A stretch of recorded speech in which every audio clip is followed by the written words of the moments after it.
All right, I'm just going to let people trickle in here before I start with anything. How you guys doing? Let me know where you're at, where you're coming from. I got some interesting news I want to talk about today. Hey, Adam. Some stuff I want to talk about today before we get into our usual usual scheduled programming, I guess, if you will. I'm just gonna kill some time for a couple minutes, let people trickle in here before we get started. And I'm just gonna spend some time to pull up the questions and all that. I just came back from a very interesting meeting with the people that are the commission for, or they're on the Agricultural Land Commission in British Columbia. And I did a video not too long ago that went pretty popular, especially for an issue regarding farming in BC. Hey guys, welcome. We got anybody from BC here? Because this is going to be, you're going to find this stuff very interesting, what I'm going to talk about here today. But yeah, come on in. Brett from Calgary. Hey man, like the Don't Tread on Me. This is my shirt today. Check this out. Good Intentions Paving Incorporated. The road to hell is paved by good intentions. And that's exactly what I've learned in my 10-year career farming and doing all this, but also with my interactions with the government here in British Columbia regarding agriculture. So it's 3 o'clock, so I'm just going to launch into it. I'm going to talk about what happened to me today, and then I want to tell you guys about a new podcast I'm starting, which includes a lot of you potentially. And then I'm going to do my questions from the field members, and there's a decent amount in there. And then we'll just open it up to YouTube questions. So check this out. So today I came from a, what do they call it? Like an open forum about the Agricultural Land Reserve, or the Land Commission. And for those of you who don't know what that is, just go ahead and Google it, because I don't want to spend too much time explaining what it all is. But it's a big issue here in BC. And if you want some better context, go and check out that video that says it's a shakedown on it. It's about farmers getting screwed. It was like a couple weeks ago I did it. It was a petition attached to it. And it's made a lot of traction. That video has got a lot of views, but it's also, we had 15,000 people sign this petition. And frankly, the petition to me doesn't mean much besides showing that, wow, there's a lot of people that are pissed off about this issue. And so anyways, the Agricultural Land Commission, I have the document here. I'm going to talk about the document a bit. They've been realizing, holy crap, we better do something about this, because there's a lot of farmers that are pissed off about this, and rightfully so. I've interviewed over 20 farmers so far that have been totally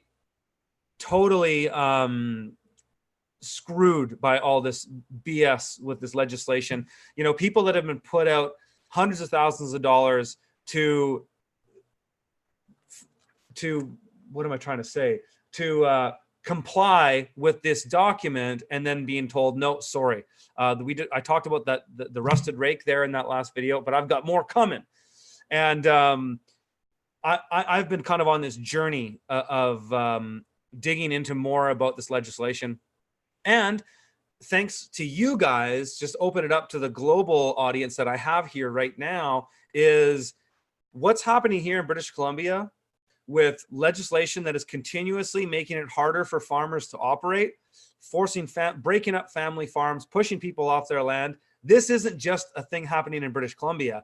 This is happening all over the world. And if you go in the video I did about this, you'll see a lot of people making comments about Agenda 21, Agenda 2030. You know, I've heard all that stuff before. And I think there is something to that. Can I prove that there is direct correlation to Agenda 21 and Agenda 2030? No, not according to the documents. However, I'm going to put it out to you guys. if you know that document, if you like, I have the Agenda 21 and 2030 documents. They're nebulous. This alone, so that I spent last night, I was up till like 1 or 2 in the morning reading through this damn document. Those are hours of my life I'm never going to get back. And the other ones are just as nebulous. So I'm going to put it out there to anybody who understands those documents, Agenda 21 and Agenda 2030. I want you to contact me. Now, don't tell me go listen to Rosa Corey's videos or whatever her name is. I've watched all her stuff. I get it. I need somebody. I need your guys' help. Okay. I need your help. And I need somebody who knows the documents and can show me where certain things are said, because I don't have the time to go through that document. I've had the time to go through this document, and this has been enough. And this is where I live. And this is an important thing that I want to talk to about farmers, how are getting screwed in this province, and families are being broken up, and they're going broke paying for the damn inspections and the applications. You know, if you want to apply to get a secondary structure built, you got to pay $1,500. And so I've seen people get screwed by this. Anyways, today I just got back. I was there for 4 hours. I think it's still going on right now. I went to this public hearing with 3 commissioners of the ALC, which is the Agricultural Land Commission Act. This is the act here. And there was a deputy minister to the Ministry of Agriculture there. And they did their spiel, you know, how great it is. This is where farms are. And it was amazing, though, because there's about 50 farmers in this room. And I'm not kidding you, pretty much every single one of them was pissed off.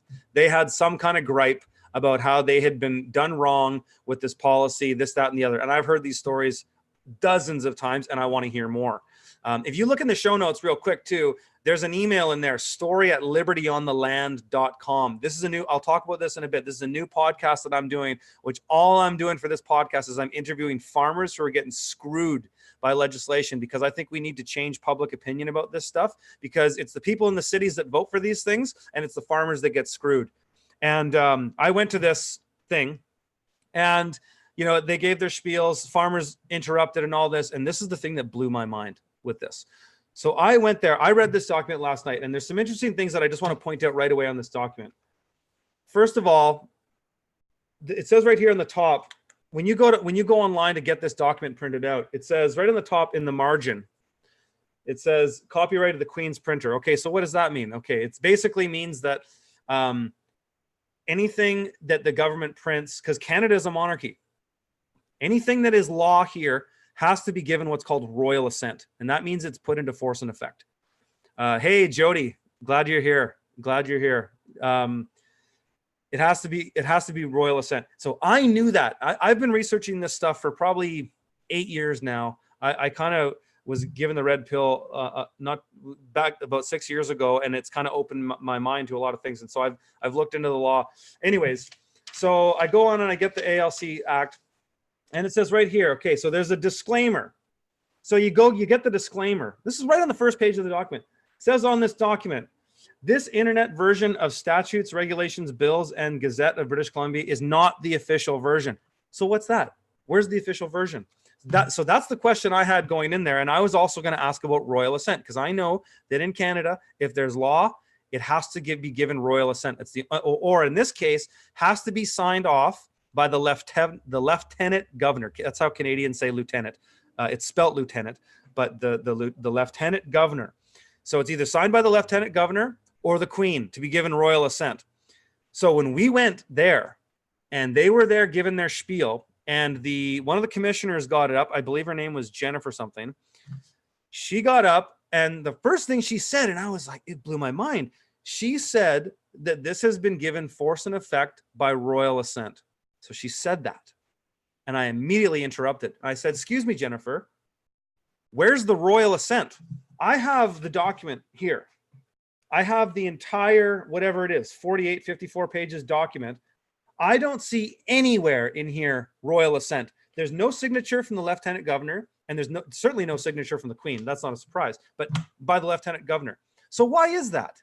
I said, well, if this is force and effect, if this law is of the land, as you say, and we as farmers are to abide by this, where's the royal assent? There is none, I don't think. So I said to her, Where's the royal assent? Because I've looked at the document. I've spent hours looking through this damn thing. There's no royal assent in here. And then so she backed off. She was kind of like, she's probably never had anybody confront her on that, because I think this is one of these magic words they say that people just assume, oh, okay, royal assent. Oh, that sounds great. The minister stepped up there, and the minister was actually very nice. And we had a nice rapport, and he was very respectful of me. And he said, no, it's been given royal assent. Yeah, it's been signed off by the LG, the lieutenant governor.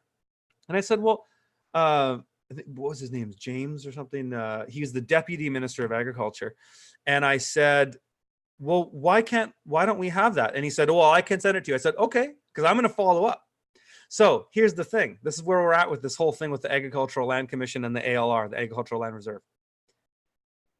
If I don't get a document that shows royal assent, this whole thing is kabuki theater.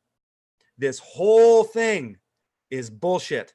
And that's according to that's what they say. And I actually recorded the whole thing. I had a lapel mic on the whole thing. They said on stage in front of 50 farmers, this has been given royal assent and put into force and effect. If that's the case, show us the documents. Why are they not online? Why doesn't every single farmer that's stuck in this stupid agricultural land reserve program have the document that says royal assent, force and effect, signed by the LG? Where is it? So here's the thing too. I might come back and say, okay, guys, yeah, it's force and effect. It's been signed into royal assent. But I'm telling you, until I see that document, I'm not gonna stand down. And I'm not, that's it. James Mack. Thank you, Jody. I'm not looking to screw people here. I'm not looking to start a revolution. I'm not looking to take people's jobs away. I'm just trying to point out what's right and what's lawful. And if it's lawful in Canada, it needs to have royal assent. And there's a lot of things. I don't want to open too much of a can of worms here, guys, but there's a lot of things that don't have royal assent. But they tell you that there's royal assent and nobody asks. So that's it. That's what happened. And it was very interesting. I talked to probably a dozen different farmers there. Yeah, exactly, Nick. Thank you. There's nothing wrong with asking questions. I'm not doing anything illegal, and nobody is.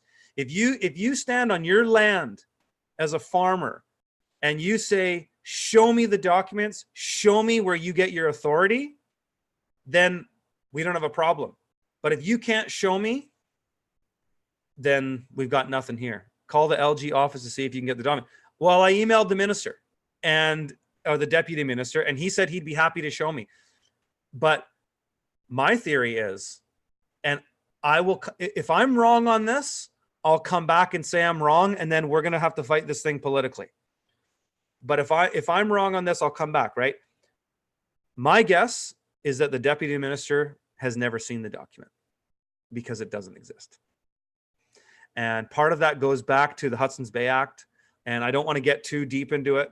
But there's a lot of things that there is no royal assent. And I'll tell you one, and I'm not telling people to not pay their taxes. I have no plans to not pay my taxes. I don't want to go to prison. I have a family. I know that at the end of the day, the government is a bunch of guns and force, and they can shake you down. And my friend Cal Washington, who I went to go visit last week, he'd been to prison a couple times, but was arrested without cause, without charge. I know at the end of the day, they can do that. And so I'm not willing to play that game. But the CRA, the Income Tax Act, has no royal assent either. So this is huge. And again, I'm not trying to hurt people. I'm not trying to be a shit disturber, but I've interviewed so many damn farmers now that have had their livelihoods screwed, and I'm tired of it. And it just seems like there's not enough people that are willing to just stand up and say, hey man, show me where you get your authority. And I think that's what we have to do as farmers. So that's where I'm at. I read this whole damn thing, and I couldn't believe it that they said it had royal assent. They said that verbally. I have that on tape. I recorded that. But when I asked for the document, they said, oh, we'll send it to you. Well, we'll see. We'll see. I've officially emailed the minister, and the minister was very nice, actually. The commissioners were pretty like, whoa, I'm not going near this guy. I had people clapping for me. I had one woman call me out. She was pretty pissed off. She was a union rep for some meat producers or something in Southern Interior, and she basically told me to sit down and shut up.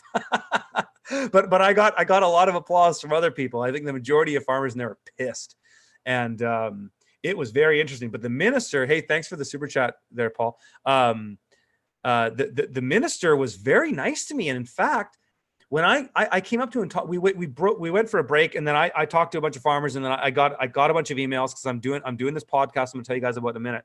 And then I went home, but the minister, I shook his hand and said, thank you. He was very polite. He was very nice, very respectful of me. And he said, before you go, because I got up and I was pissed. Like I got up and I said, I spoke to the audience. I got up on the mic and I stood up and I looked at everybody in there. I said, I know I'm rambling. I have a tendency to just take all these side paths, but I just want to make this one point. I'll tell you what I said. Is I went up and said, there's one thing. A bunch of people were telling stories about how they've been getting railroaded by this whole system. I said, there's a thing that's consistent here, you guys. And I'm a person I've been around the world. I've been in 42 US states. I've worked with farmers in 5 different countries. And there's a consistency across the Western world right now. And I wouldn't be surprised if it was not just the Western world, but everywhere else, is that farmers are losing rights everywhere. And this bureaucracy only gets bigger. This pile of paper, and this is only the act. This is only the ALC Act. The pile of paper that a farmer needs to navigate just to get a business going in this day and age is getting more and more and more nebulous. And I was the youngest guy there. I'm 40 years old, and I was the youngest person there. And probably the average age of farmers there was probably 70. And I said, you guys aren't getting any younger. And there's a real disconnect here in that it's really difficult for new farmers like me, not necessarily me specifically, but people like me to get in, and really difficult for people to get out. All these old guys who want to get rid of their land because their kids don't want to take over the farm. They don't want to do paperwork. This is by design. This is the system. This is what we want. The system wants to get people off the land because people are more controllable in cities, and it's just herd. It's just a herd thing. It's like, if you're looking at profit margins for farming, yeah, sure, you can make a really good profit running a CAFO, caged animal feeding operation, farming operation. But how good is that for the soil? How good is that for the environment? How good is that for the people eating the food? Whereas then you can raise free range animals. You don't need any of the steroids and the antibiotics and the vaccines and all that.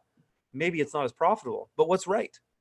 And I think what's happening here globally is we're pushing farmers off the land because we know that with farmers, you can't win a war of attrition, because farmers have the skill, the ability, the know-how, and the resources to produce their own food and feed their communities and their families, and they're fucking resilient. Sorry for swearing. But they don't want that. The system doesn't want that. And so, again, I said this earlier, anybody who's familiar with the documents, and I know I don't just mean go watch this YouTube video with Rosa Corey. Okay, I've seen all the stuff regarding Agenda 21 and Agenda 2030. I've gone down the rabbit hole.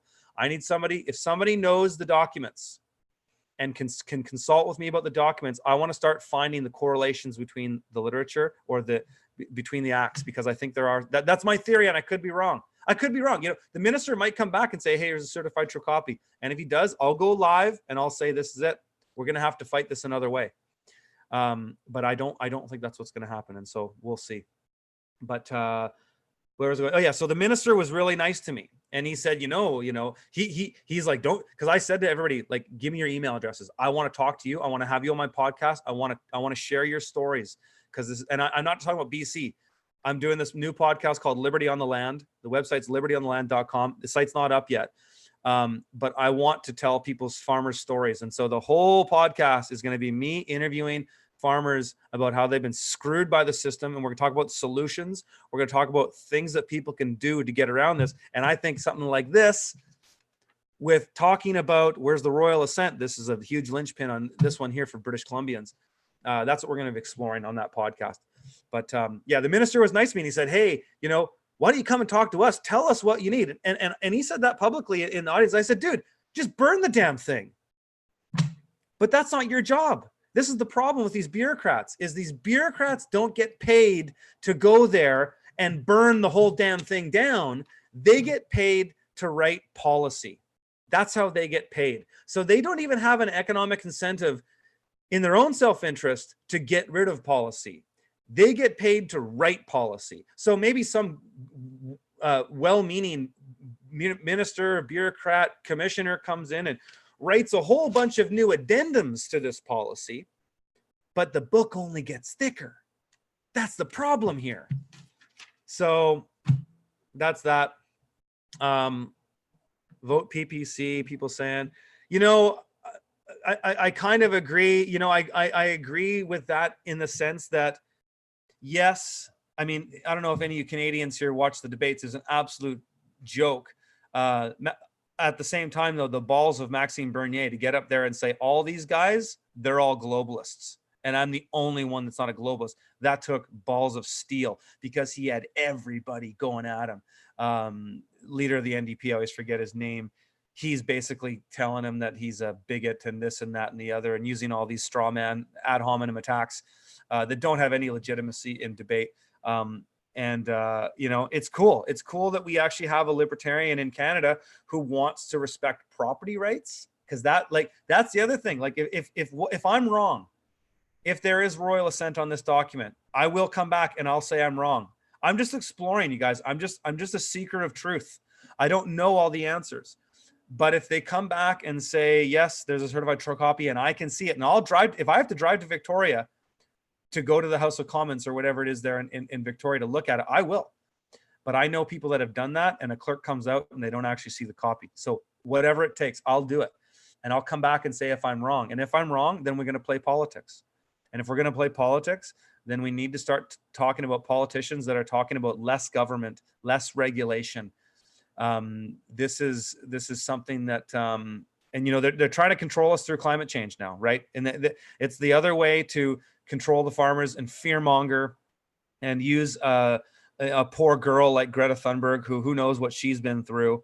They're using her as a straw man, right? Because they don't want to have the debate. They just want to say you're a mean person for saying something mean about this poor 16-year-old girl. And it's sickening. And when I see all these protesters out there demanding more taxes and more regulations, it's like, you guys have been hoodwinked. Come on, that's not a revolution. Asking the government to step in and rule us more, global government, that's not a revolution. Come on. It's about diversity. It's about having farmers on the land. It's about community resilience. We're not going to get community resilience through fucking legislation that's going to make the government bigger and more powerful and more corrupt. Like, come on, people, wake up. It's insane. So I'm fired up. So I apologize. I derailed there.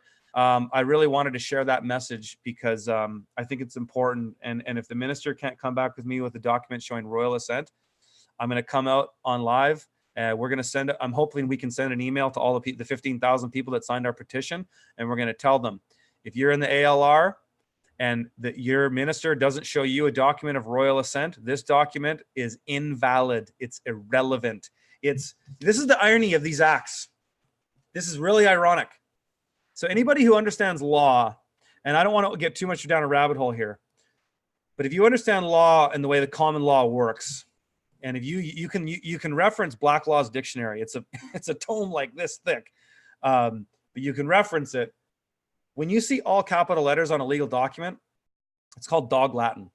And it's actually, if you go in Blacklaw's dictionary and you look at that, it's called the language of the illiterate. And it was used by the Vatican long time ago to basically hoodwink people into documents that they didn't understand. So that's a big rabbit hole. So we don't necessarily need to go there. I just wanted to say that. But I also find it interesting that the term act is used. What's an act? What's an act? An act is a scene in a play. And there are actors in that play. And I'm beginning to wonder if things like this is just kabuki theater. If this is all just an act and we're all just actors playing a game and none of it's real, none of it has true jurisdiction over you and your land. I'm beginning to wonder about this. But I'm willing to accept that I could be wrong, and I'm happy to be proven wrong. But until then, I'm going to keep bringing these things up. So that's my little rant for that, you guys. I appreciate you all being here with me. I'm going to now go into my, well, first of all, okay, real quick mention of my new podcast. So I've been on a quest interviewing people, and I've got a bunch of interviews so far stockpiled. When I first met people like Jody at the Rusted Rake, Megan McPherson, a bunch of really awesome people on Vancouver Island, hardworking farmers, family people who are struggling through this bullshit. When I first met them, I was immediately pulled in and intrigued by this whole thing, and I put a lot of time into it. And it's I'm probably going to need some help at some point because I can't do this thing myself. But it really pulled me in, and I started to accumulate interviews and testimonials, and I have so many of them that I originally thought I was going to make a documentary about this, right? But that's looking like that's not sustainable for me as a human being, as a father, as somebody who wants to be there for my family, and a dad, and a present dad. I have another baby coming, could be any day now. I don't have time to do all this alone, and I certainly don't have time to make a documentary. But what I can do is I can start moving this content out now. And so I did an interview, and this is a global thing now. So I want to, absolutely any farmer I want to talk to. If you have a story, I don't care where you are in the world. If you have a story and you want to share it with me, you can email. It's in the show notes of this video. It's story@libertyontheland.com. And that website will be up shortly. There'll be a landing page there with, I'm going to build an email list. And this whole thing, this is a completely, this is a passion project 100%. I'm not making any money doing this stuff whatsoever. This Liberty on the Land pursuit is a passion project. I've done well for myself, you guys. I'm not going to lie. Like I've been fairly successful with my pursuits. I had a farm that did well, and then I wrote a book that did really well, and then I published 2 online courses that did well, and I've built from the field. Like I've done well for myself, and that has bought me time that I can share. Hey, thanks, Earl. Is this Earl who was at the meeting earlier today? That I can share this with others, and I can pass on the love. And I'm not a millionaire or anything like that. Hey, thanks for sharing that there, Mark. Yeah, so you guys in the chat, there's the email, story@libertyontheland.com. But I want to share people's stories because I've consulted all around the world. I've consulted for people in Israel. I've consulted for people in South Africa. I've consulted all over Western Europe, and in so many US states I can't even mention. And these stories need to be here because we have a tsunami of radicals that are coming against us. And the thing that's really scary right now is we're at a place right now where the government has realized that, well, this is my opinion. And there's actually I'm not left wing. Like a lot of people know I'm very libertarian. I'm like borderline anarchist, really. But there are some left-wing guys that I like, and Noam Chomsky is one of them. I don't agree with everything he says, but he's one of the guys that I do like. And he says that in the 21st century, this is just verbatim, not verbatim, this is just me ad-libbing it. He says in the 21st century, it's getting harder and harder to force people through the force of state. And so you have to use subversive means. He wrote this in his book, Manufacturing Consent. And I really believe that's true. And I really believe what's happening now is there's always been a fight from the Europeans to rule North America and rule America primarily because America has the founding document of the Constitution. They've always tried to destroy that document because it does truly give people freedom in the United States. Is they can't win through force anymore. And so now they're using subversive means. And that's what this whole climate change thing is. I'm all for environmental, justice, if you will. I'm all for protecting the environment, but we can localize those issues. Polluted rivers, we can localize that. Let's solve that problem. Plastic in the ocean, we can solve that problem. But this whole thing of carbon is so amorphous and so invisible. They're using that now to control us and primarily farmers, because if you look in that document on Agenda 21, it's called the Wildlands Project. They want to get everybody off the land. Why do they want to do that? And if you look at political, geographical demographics, you will notice that the left-wing votes always come from the cities and the right-wing votes always come from the country. So I'm not saying which one is right or the other. It's just that the people that produce stuff live on the land and the people that consume stuff live in the cities.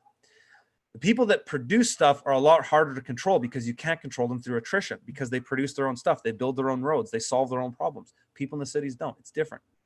I like to draw the correlation between different types of agriculture. CAFOs, caged animal farming operations, or free range. And we think about ourselves as parents. We think about ourselves as free range. We've raised our daughter, our next child, without vaccines, without interventions. We had a natural birth, because that's how humans are supposed to be. We're powerful people, but all of these things in our lives tell us that we don't have power. And by telling you climate change, oh, we can't stop it. We can't do anything about it. So let's send billions and trillions of dollars to bureaucrats in Europe and they'll fix it for us. It's all about disempowerment. And it makes me sick because I bought into it for so many years. And it's unbelievable. And now they're radicalizing the children, which really bothers me, because I was one of those kids. I was one of those kids in those climate change protests. In fact, 10 years ago here, we had one that was organized by myself and a friend of mine, Angela Reed Nagy. We disagree on these things now, but we were activists marching for climate change. And we ran these critical mass bike rides. I was at the front page. I was on the front page of the newspaper holding my bike above my head. And I was conned into that. And it's just a way to control people. It's a way to grow the government, and it's evil, in my opinion.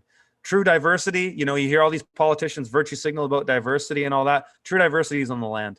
True diversity is opinion, varying opinion. And as soon as they start to shut down the debate, that's not diversity. That's not diversity. To say that the science is settled, that's not science. Science is never settled. Gravity isn't settled. It's politicized. And I think there's a connection to this. And actually, when these commissioners gave this presentation today, there was a bit in there about climate. And it's funny when you're sitting when you're a bunch of bureaucrats who sit at desks all day and you're sitting there talking about climate to a bunch of farmers who live outside. What the hell do you know as a bureaucrat about dealing with climate? When has climate not been an issue for a farmer? That's what I want to know. Like, when has the changing weather patterns not been an issue? When has the climate not changed? If you know anything about ecology, you know that everything in nature, the only constant is change. Everything is in a constant state of flux. And these cycles are beyond things that we can even comprehend in our short lifespans. But if you look at the data, you look at archaeological data, I would encourage anybody who's on the fence or listening to this, say, Curtis, you're a climate change denier, blah, you're an idiot, whatever. Go listen to Dr. Tim Ball. Go listen to Dr. William Happer. You know what you can do? Go on the Desmog blog website. That's a total left-wing website that's just meant to smear anybody who goes against the narrative. You can actually find some really good scientists on there. And sometimes they don't even smear them. They just put up information on there. Like, you go on Tim Ball's profile, and they kind of have a few ad hominem attacks here and there. He's this, that, and the other. But they actually just post some information about him. You actually find out a lot about this stuff. But anyways, I digress. I'm going to now go into my Q&As. Thanks, you guys, for the super chats, man. That's awesome. Earl and Andy, Paul Tronson here. Hey, Curtis, new to watching your awesome videos. My friend is running for U.S. Congress in South Dakota and needs help setting up small farming online town hall. It's these things. It's like, I appreciate that politicians go in with good intentions to like help farmers. But honestly, farmers are probably the people in the world that need the least amount of help. They just need the government to get off their back, because farmers are resilient people. If you're going to farm, you're going to need to learn a lot of things. You're going to need to learn a lot of skills, and you do by virtue of the business and by virtue of running your operation. You got to fix things all the time. You got to solve problems every day. So farmers don't need a handout. They don't need, I think we've gone too far with all this. And it's like my shirt, that the road to hell is paved by good intentions, and it's the unintended consequences of good intentions and what people think are great ideas. But it's the trend around the world. The bureaucracy only gets bigger and it only grows. Government is like an amoeba, and it grows and grows and grows until it turns into a cancer. And then who knows? So maybe we'll see something change in Canada. I mean, I don't know if any of you guys watch the Canadian debates. It's pretty interesting. I wouldn't expect anybody to sit through the whole debate. It is so much fakery and so much BS. Our prime minister is an absolute shill. He doesn't answer anything directly. He just runs the script. He's like a tape recorder. It's like, oh, there's a question, press play, blah, blah, blah, blah, blah. Go and watch the post-debate scrums put up by CBC. Very interesting. So after the debate, every single one of them, all 6 of them, the Bloc Québécois, the PPC, the NDP, the Green Party, the Liberals, and the Conservatives, they all went out for about 10 minutes or so and took questions from the media. Look at the view count and the like and dislike ratio of those videos. It will blow your mind. Justin Trudeau, who was our prime minister, his video has the least amount of views and the highest amount of dislikes, like something like 9 to 1. Andrew Scheer, the Conservative, his has the most amount of views, but it's about 50-50 likes. Bernier, the PPC, his has the second amount. This was just when I checked it this morning. Has the second most views and the highest amount of likes. Barely any dislikes. So there's something like the media is not being honest.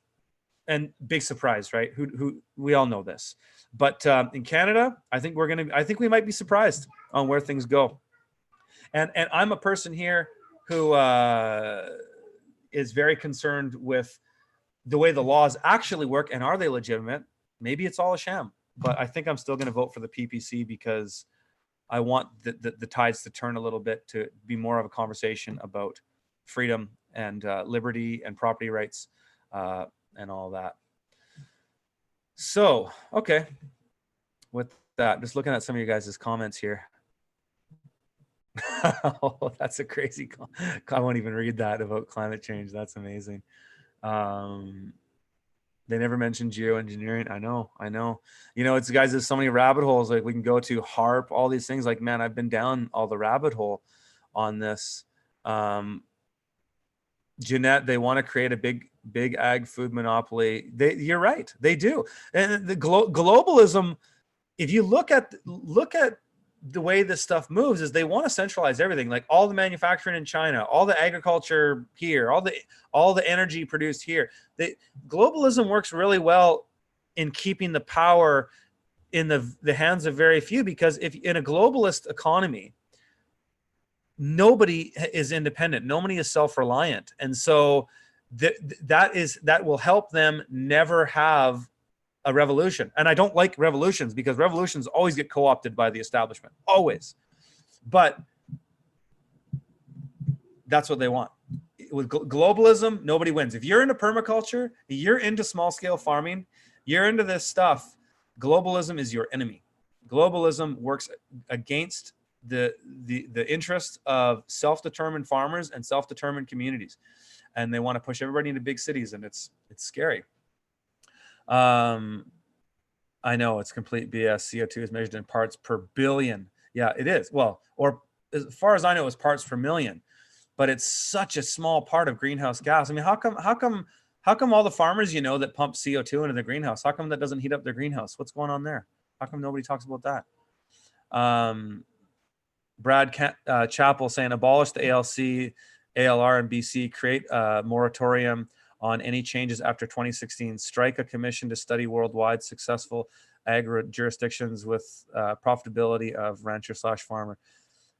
Yeah, I mean, for me, I just say get rid of the whole thing. There's nobody better suited to protect farmland than farmers. You don't need bureaucrats who don't live on farms to protect farmland. You need farmers. And this is one of the issues that actually was not brought up only by me. It was brought up by a number of older farmers there. Old friend of mine, David, what the hell's his last name? He was there. And it was the first thing he said is like, he says, you guys at the ALR have done a really good job of protecting the land, but you've done a terrible job of protecting the farmers. And he even identified the fact that everybody there was his age. They were in their 70s. And I'm the youngest guy there at 40. Maybe not. There might have been one other person that was younger than me, but not by much. It's like, what good is agricultural land if there's no farmers on it? And that's what's happening. And that's by design, if you ask me. I can't prove that, but that's my theory. Okay. So I promised to get into the questions. Where are we running at here? I got to wrap this up in an hour. Otherwise, I'm in trouble. So let me just open up my questions here. So that's all I'm going to say on the ALR, guys. For those of you who tuned in to check that out, I'm going to have a little sip of my juice here. I'm not drinking ciders today. I got to cut sugar out of my diet. And so we juiced a ton of stuff from veggies from the garden. It's amazing. Okay, let's jump into our Q&A here. So this is I'm just going to look at the point that I'm getting this into so I can tag it in the recording. Okay. From Tejano, California, or is that's a person's names? Tejano G. Hey Curtis, just joined. Love the content. Great work. I'm currently located in San Diego. I'm moving back east to Massachusetts, Zone 6A. I'll be closer to my wife's family in May 2020. Well, that's nice.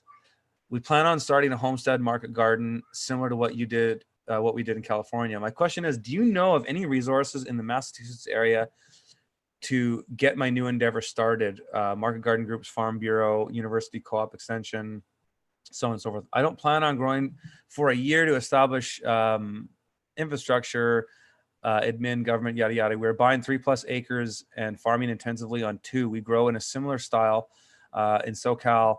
We have major pest issues, no water, and majority greenhouse. It's going to be great taking my experience to a region and also learning new skills. You're not a grower you're not a grower if you don't grow. I like to say. I would love for us to link up once we're established. I'm bringing my cannabis growing skills with me as well. Cheers. Right on, dude. There are a lot of resources in Massachusetts. I've spoken at the Boston, what's it called? It was like a Boston Urban Ag Conference. I've spoken there 2 or 3 times. There's a ton of resources. Can I remember them off the top of my head? To be honest, not really. But there seemed to be more resources there than anywhere. I mean, the whole northeastern quadrant of the United States is very rich with sustainable, small-scale regenerative ag. So it's going to take a little bit of digging around for you, but not much because there's a ton of resources. So can I speak to them specifically? No, I can't, unfortunately. It's all kind of foggy in the memory there, but there are. California had a lot too, but I think you'll find it a little bit easier to farm in Massachusetts than it is in California. Though Massachusetts is still a pretty regulated state, but California is like communist China. So you'll probably find it refreshing coming out from California. There's a guy here. We got a comment here actually. For a guy moving back to Massachusetts, check out Dan Kitteridge from BFA in Massachusetts. That's cool. Thanks for that, Lee. Next one here. There's not too many of these.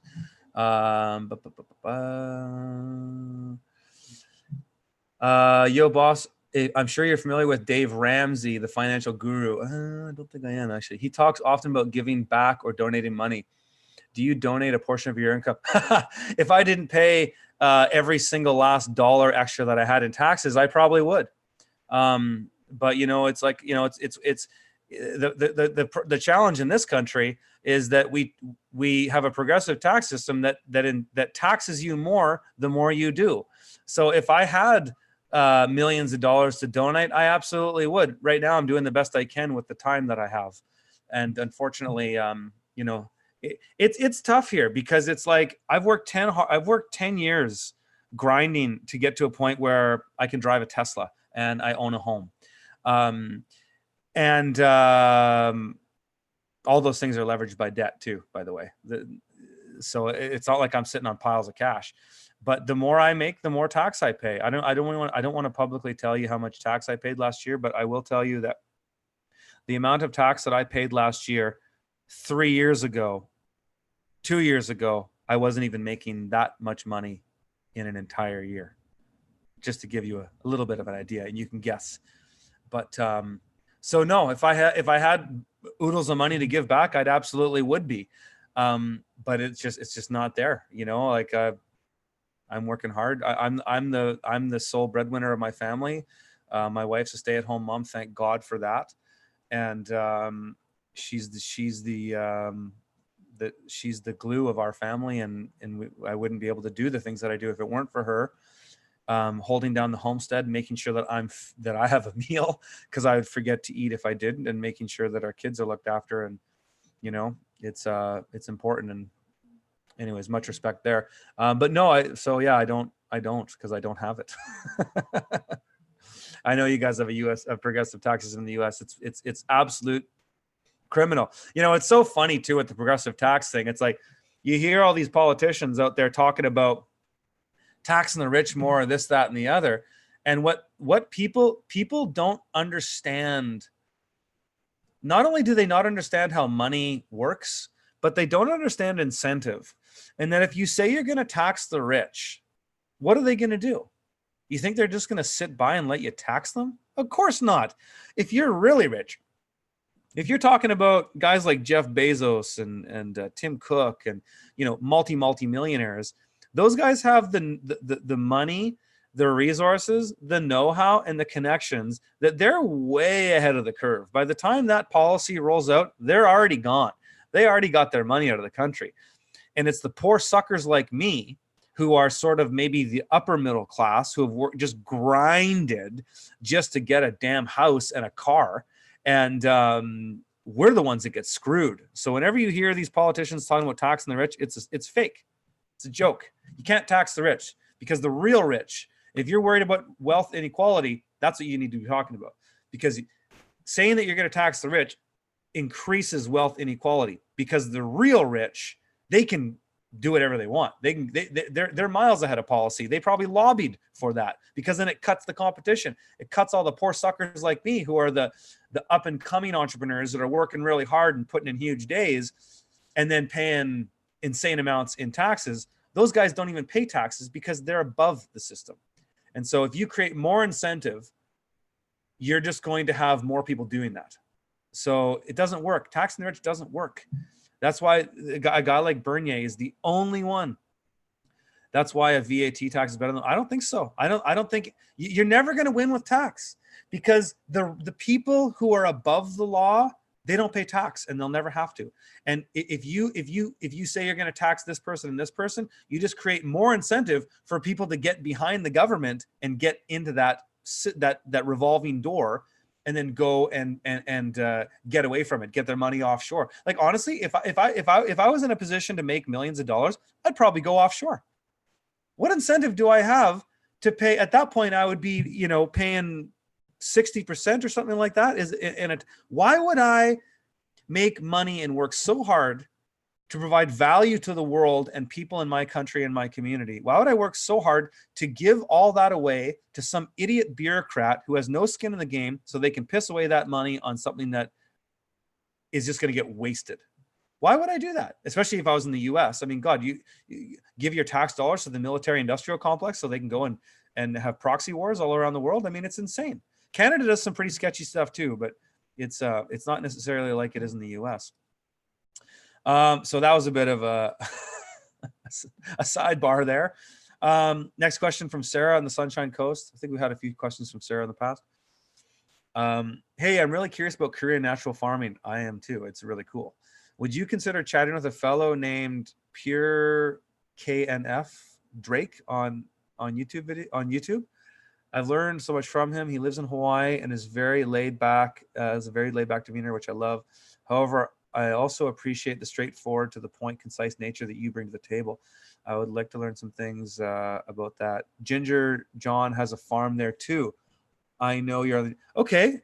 I'm going to write that down, Sarah. I'm going to check him out. Thank you for that. I'm just going to make a note of that right now and put that into my, I always have a little document that I keep going when I do these conversations, of notes of suggestions from you guys. So I'll check him out. I'll see what he says. And hey, if I go down to Hawaii in the winter and visit some cool farms, yeah, that sounds awesome. Though this winter, I think we're going to lay low, except we're in Arizona. We got our workshop going on in Arizona. So that'll be going as usual. I've done a work. This will be the third year in a row at Steadfast Farm. So we'll be back there in February. Tickets are in the show notes too, if anybody's curious about that. I think early bird tickets are still on too. Okay, next question from Angelos Farm.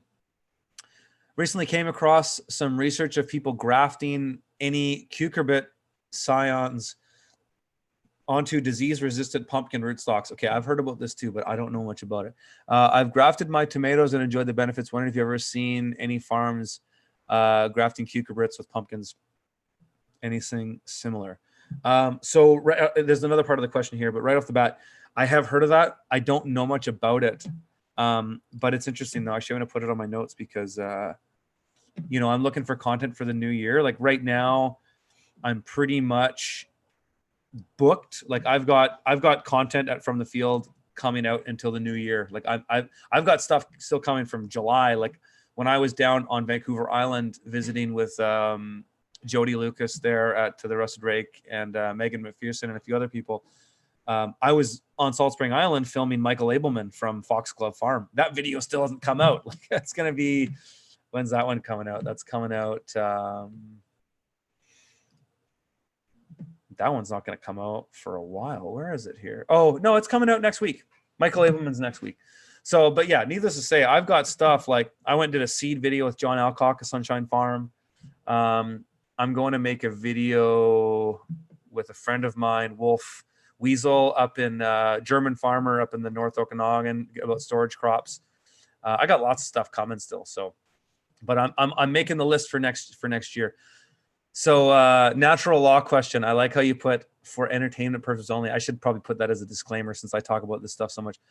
Have you started claiming your true Christian name? And do these stances actually hold up in the maritime law system? I get mixed feelings about the validity of it holding up in a court system, even if natural law argument is entirely true. So this is another one of those rabbit hole guys. But hey, the question's here, and Angelos Farm is a member. So I'm going to answer the question. I've been into etymology for a while. Etymology. So this is the study of words. I believe that's what that is. And we just dove into the natural law rabbit hole. If you or anyone you know would be willing to share their journey experiences publicly or privately. Yeah, so I have not claimed my true Christian name because, so those of you who just want to know what the hell I'm talking about here, on your birth certificate, so my full name is Curtis Allen Stone. So on my birth certificate, it's Curtis Allen, and then the surname is Stone. When all those are together and capitalized, that's what's referred to as the legal fiction. But Curtis Allen is the Christian name, and then Curtis Allen Stone in all uppercase text is the corporate name.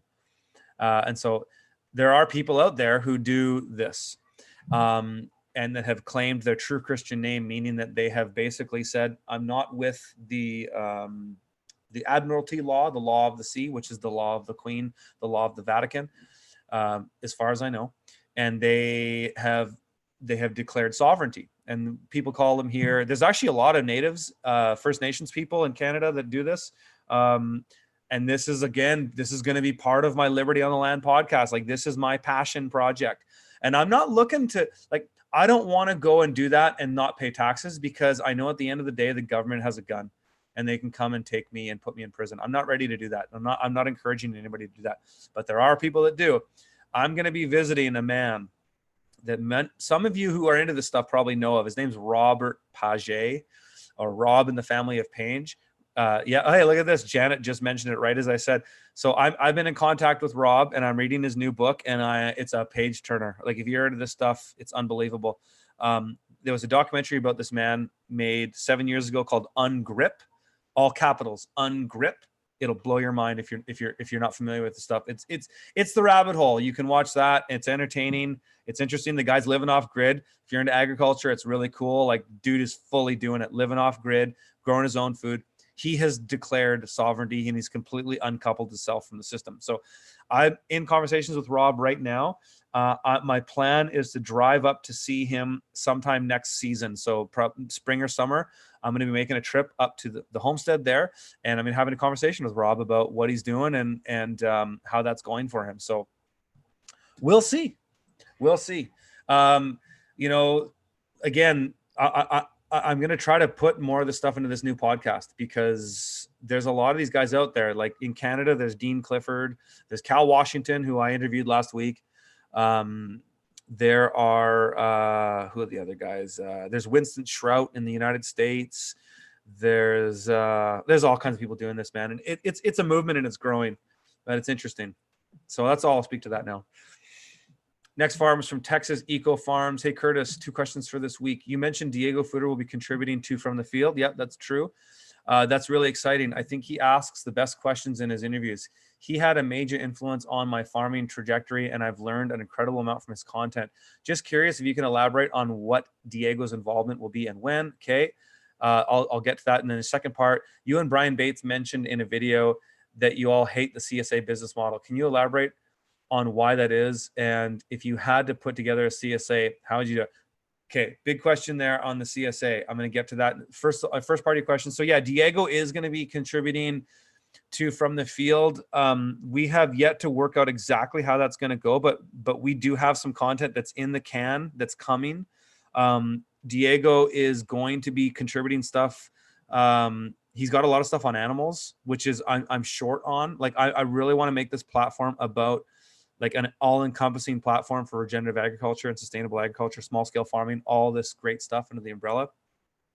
And I need help with it. And Diego, you know, not only is he one of my closest friends, but he's my full-on business partner at Paper Pot Co. And him and I have worked together on many different things. We produced 2 years of podcasts every single week together. So we've been, you know, we've worked together a lot. So yeah, he's going to be doing stuff on animals. We've got one thing coming on pastured poultry, like a 1-hour video on pastured poultry coming. That one, I know that's coming for sure. And then we've got some other stuff. I believe it's with pastured pigs and holistic land management. We do have some stuff coming. When? It actually might be this year. Because right now I'm booked From the Field is booked up until December 6th. So almost to the whole new year. And then I'm going to start going on suggestions you guys make for sort of instructional content. And then I'm going to go do stuff with Diego, and I've got all kinds of other stuff in the works as well. But so there's not a set date, but I think it's going to be this year. Regarding the CSA with Brian Bates, you know, I've changed a lot on that in many ways. If you want cash money and you want a business you can scale, CSA isn't the best thing. However, the caveat for me is that I'm a lover of liberty, and I love community. I love small community. I love people, and I love the idea of stakeholders having a skin in the game with a farm. So the whole idea of a CSA is amazing to me, and so it's, I don't know. It's not that I hate the CSA. I don't hate the CSA at all. I think, frankly, the CSA, for people who are searching for liberty, the CSA is the only way to really achieve liberty on your farm, by having private contracts with individuals. But as far as like turn and burn, I want to make $100,000 on my farm this year, you know, on a half an acre or something like that. Is that going to happen on a CSA? Not likely. So it just depends what your goals are. It depends on what you want to do with it. And it's complicated. And, you know, you asking this makes me think that there's more to explore on that. And so I think if I get more people asking about this, making a note here again for winter content, I think there's something there. I think there's something more worth exploring more. And I think I need to talk to other farmers that are doing things that are interesting, because there's all kinds of cool membership models out there. Like the CSA is a membership model in a way. And the CSA is, I'm gathering my thoughts. So Stefan Zimkowiak, who we did a video with last week, he has a membership model that's really interesting. It's kind of like a CSA, you know, people could learn about that. You know, you pay $60 for a membership to his farm, and that gives you the ability to come and harvest fruit off the farm, but it's got to be membership because they have to know how to get around the farm. So I think that's kind of a neat model. Is it CSA? Not totally, but let's bring it down to the root of a membership. You know, I built a membership from the field, you know, it's there's a lot to explore there. Man, look at this flat earth dude, just trolling. I love how people with the flat earth think they're so smart. It's like, you got it all figured out, man. Yeah, like, right on. I'm triggering you now. Now you're just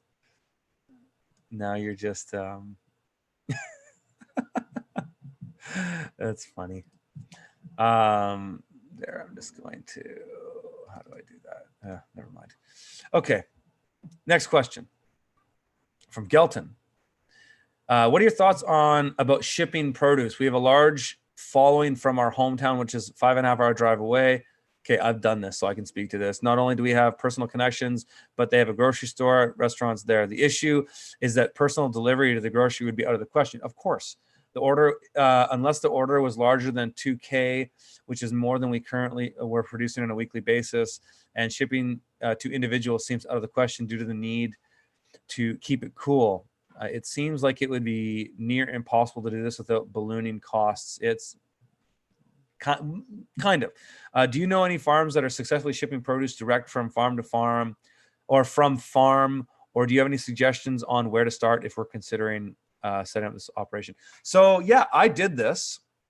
I was selling for a number of years to a Shadowrunner Radio, flat as a psyop. Exactly, I agree. I did this, and we sold to Farmbound, which is a distributor service up in Vernon, which is like 45 minutes away from me. And I didn't want to deliver there because it was just way too out of the way. The orders weren't big enough. So I contracted through, what are they called? It's a trucking service. It's a cold storage trucking service here. Well, if you're not from Kelowna, it wouldn't matter anyways, because the name doesn't matter. I can't think of it right now, but they charged you based on the weight of the product. And it actually wasn't much, because I was shipping like maybe a few $100 order up to her at a time. And the delivery cost was like $20. So it was small, like not cheap, but hey, $20 is cheaper than me taking the time off my farm and driving somewhere for 45 minutes and driving back for 45 minutes. So, look at something like that. There are trucking companies that do this, cold storage trucking companies. It's nothing new. It's based on weight. Sometimes what you can do too, if you want to go more of a smaller enterprise route, an old customer of mine did this, where he had a trucking service that was taking produce to Calgary and back. So from Kelowna to Calgary and then back, which is a 6-hour drive. He would also pick up produce. He found other farmers along the way that wanted to get stuff to Kelowna. So he would go and pick up from them and charge them a service fee to bring it back. So there's other like smaller type private agreements you can come on to do this. And there's actually a lot of farmers that do this with themselves. Like there's a distributor here in Kelowna called Urban Harvest, which was, I sold to them for many years, great business. And there's a farmer up in northern BC, was in the Shuswap. What's his name? He runs a huge farm up there, German guy. He does that. He picks up stuff for farmers and drops stuff off to basically make use of the trip. Hey, Justin Gay's in the house. Okay, Justin's got a question. I'm going to get to that soon. So yeah, it can be done. People do it. These services do exist. Okay, last question from the field.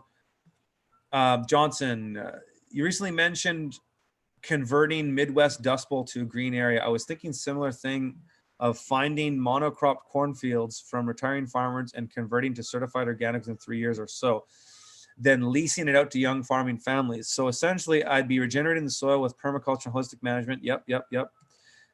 There's a company, farmlandlp.com, that has this business model. Should I get a PDC certificate to learn more?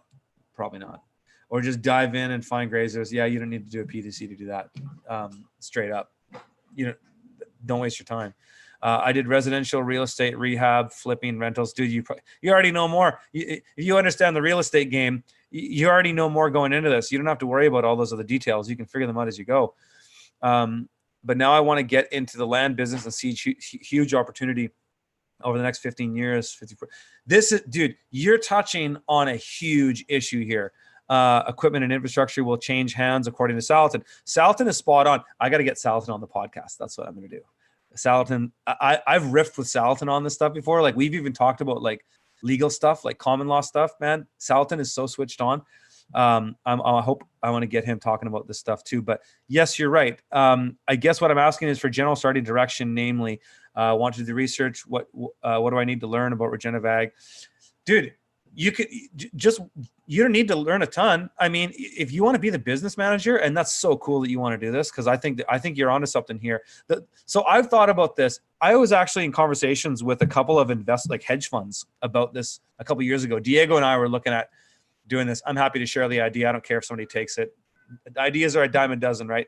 How about it? But we were looking at starting a financial hedge fund that basically managed funds from investors to put into regenerative ag projects, because we know farms. Like, I know farmers all around the world. And because that's one thing, like, I get financial people come to me all the time, and they're all going like, Curtis, how do I invest in small farming? How do I invest in regenerative ag? Where the hell do I go? And I don't know. I know hundreds of farmers, thousands of farmers. I've been all across the world on farms. I know farmers everywhere. I know farmers doing great work. I try to feature as many of them as I can on this on YouTube and from the field. But yeah, how do you do it? So I think you're onto something. The one thing you'd want to consider here is, if you're going to buy up marginal land, call it in the Midwest, you're going to go and buy up Dust Bowl ag, which I think there's an opportunity there. The problem with that land, the land isn't the issue, it's the market. So yeah, you can go and buy cheap farmland, and then you can go and run a turnkey farm. Like, this is what I wanted to do. This was like, I'm not kidding you guys. 2 years ago, this was my business plan. I was going to get together with a bunch of investors. We were going to buy up shitty ag land around the world or around the United States. And we were going to turn it into, and again, I'm sharing the idea, take it, run with it. We were going to take that land, put on the infrastructure for the farm, and then create a turnkey business where young farmers could come in, and we could put them on sort of like, the investors have to make money, right? Put them into something. I don't know what the percentage is, but it's like, we set up a turnkey operation, all the machinery, all the post-harvest infrastructure, all the equipment, fields, everything's there. You walk in as a new farmer. We put you through an education program. We profile you, make sure you're the right kind of person. We put you through the program. You farm that land for 5 years. We take a percentage. Some of that goes back to the investors. Some of that pays out costs or whatever. And then you build your brand. And then when you're ready to leave, you leave with your business. And then we bring in the next person. I've thought about this. I've talked to Joel Salatin about this. It's nothing new. There's not a lot of people doing it. There is a company called, they're in Vermont. No, they're not in Vermont. Or are they? Biological Capital. Check out Biological Capital. They're sort of an investment fund that does that, and you might find some answers with them. There's a guy there. What the hell's his name? It's been a while. Me and Diego were really serious about this a long time ago, 2 years ago. And maybe we'll get into it again, but it's a cool idea, man. And I wish you luck. And I really...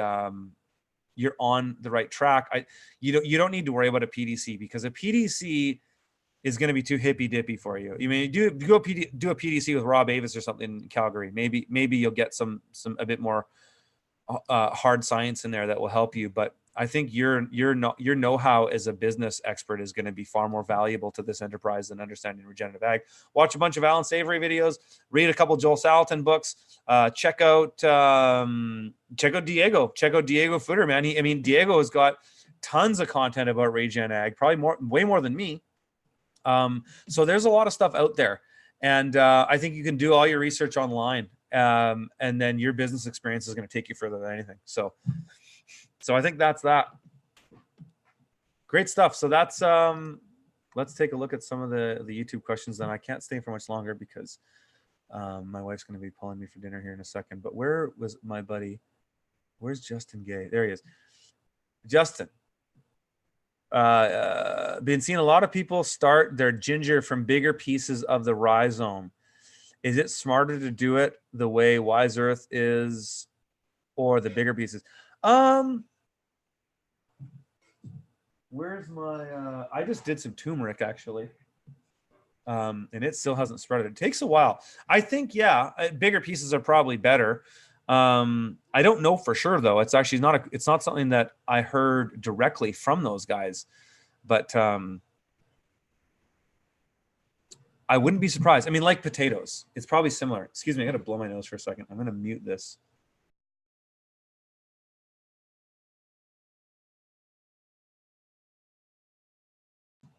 Every farmer needs to have a hanky. I still have a hanky, even though I'm not farming this year. Bonnie Blue, where do I find the podcast? So my podcast isn't out yet. I was talking about, this is a new enterprise, a new passion project that I'm launching called Liberty on the Land. And that's the website, libertyontheland.com. There's nothing there yet though. We'll have a landing page up by next week. And then I've already got the first episode recorded with Dakota Cohen, and he's telling his story with the Meat Act in Alberta. And he's dealt with the ministry there a bit too, and we went down a bit of a rabbit hole too, but I think that's the idea of the podcast. So that's that. Yeah, somebody asking what's a PDC? Check out permaculture design certificate. RJ Aquaponics. Curtis, I really like that this format. It allows us to get to know you better. I am surprised to learn you are a closet conservative whenever whether you know it yet or not. Well, here's the thing, man. It's not that I'm a conservative. It's just I'm a lover of liberty. And through farming, I have found that it's hard not to become a lover of liberty when you work so damn hard on something, and then the government wants to take half of it away.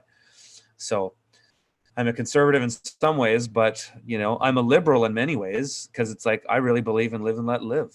Do your thing. I don't care what the hell you are. I don't care what the hell you want to be. The question is, how much do I have to pander to your own self-image? That's the one thing here in Canada that's a big issue. Is when we signed in Bill C-16, which is the act that says that you have to call somebody by their preferred pronoun. But it's like the way I see it is you can be whatever you want to be. But how is it that we have a law that says I have to abide by your own self-image? So what if I don't agree with that? Because what if I just think you're an asshole? That's not a pronoun, but it kind of is. Because if that's what I think you are, why do I have to abide by that? So, yeah, maybe I'm conservative in some ways. I mean, I listen to as far as maybe small c conservative, but when I listen to the conservatives in Canada, they're globalists. They're on this climate change train just like everybody else. They want to make more government. They want to make more rules. They're big government people. So, and I'm not necessarily a conservative either, in that I'm really believe in live and let live. Like, I don't care what other people do on their time. I don't care. As long as it doesn't hurt me and hurt other people, then I'm fine. So I think I'm more of a classic liberal, definitely probably a libertarian, but really principally in my philosophy is I'm an anarchist, because I don't believe in the state. But I know that utopia is not going to happen. And so I'm practically a libertarian. The code enforcers are running local governments like criminals. Of course they are. Some vegan talk in here. Okay.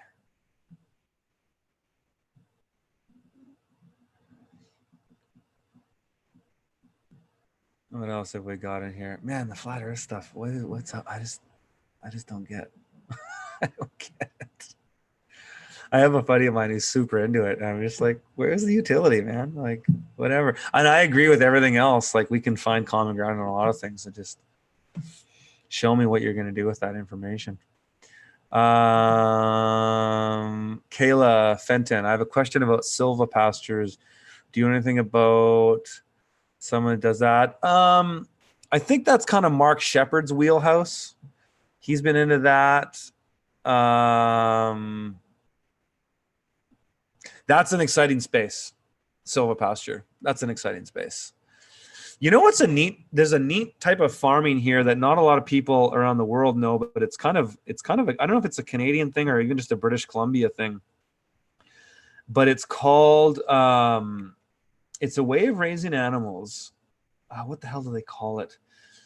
You basically let your cows run out into the forest. You just let them go, and they have tags on them. And the cows, because when I was tree planting, and if anybody knows about this, put down what that's called. It's like some kind of ranch, range grazing. Range grazing. That's what it's called. It's really neat because you have all this crowned land. In Canada, crowned land is like anything that's owned by the Queen, that's not private. And so free ranging or whatever. Yeah, like people let their cows go for months and they don't touch them. And then they go and round them up. It's pretty neat. It's pretty neat. If anybody knows anybody doing range grazing, let me know, because I think it'd be kind of cool to interview somebody about that. Yeah. What else have we got in here?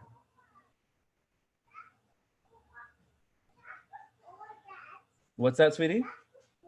Okay, the boss is here, you guys. She's 10. What time is it, Violet? It's after 4.